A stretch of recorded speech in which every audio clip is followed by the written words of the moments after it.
Est-ce qu'on ne ferait pas un peu d'ordre pour commencer? Pour pas se retrouver comme Claire Burguy au 12-45. Et le Grand Conseil fribourgeois consacré aujourd'hui... Non, pas du tout. C'est pas ça que je voulais vous dire. On reste en Suisse romande avec ce premier citoyen. Ou comme au 1930 lors de l'inauguration du stade de la Tuilière à Lausanne, où ils nous ont montré Vincent Steinmann, le vice-président du Lausanne Sport. Puis ils nous ont montré Vincent Steinmann, le vice-président du Lausanne Sport.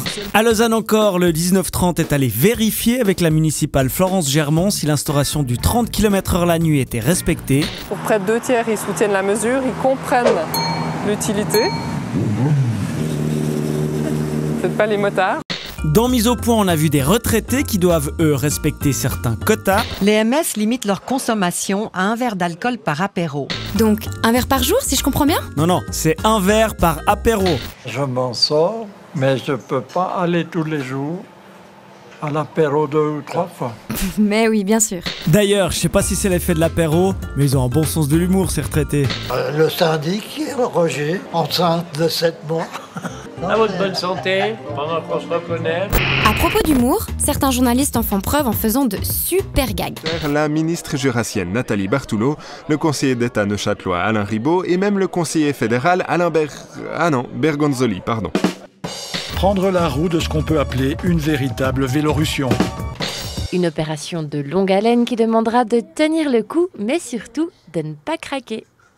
Et chez d'autres journalistes, les mots ont parfois de la peine à sortir. Christine Jenolet-Loybin, restez avec nous. Christine Jenolet-Loybin, bonsoir. Et encore, et encadré. Et plus globalement pour les employés.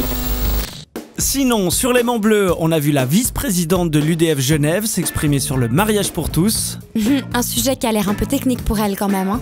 Mais des couples homosexuels n'arrivent de facto pas à avoir d'enfants non plus. Oui, c'est vrai, peut-être, moi je ne sais pas. Mais en fait, elle était en interview ou en psychanalyse? Mettre le père de côté, alors ça non. Ne pas avoir de père pour leur enfant, et ça non. C'est le père, moi, qui bute. Quand il y a des gens qui cherchent leur père ou leur mère, c'est terrible, c'est terrible. Moi, j'en ai la chair de poule. C'est pas un père, ça c'est juste un géniteur. Supprimer le père, il y a un manque.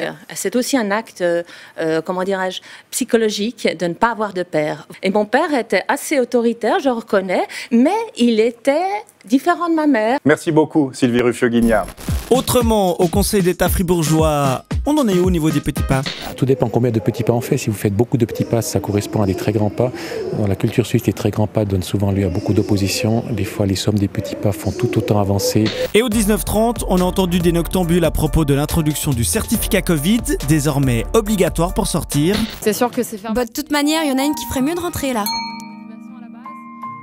Surtout qu'un samedi soir sur 2, elle peut maintenant regarder Ça joue, présenté par Blaise Berzinger. Bienvenue dans Ça joue, le nouveau jeu de la RTS. On va faire là.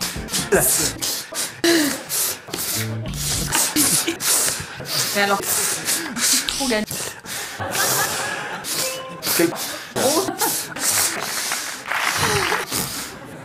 Mais bref. Bisous. Bisous aussi.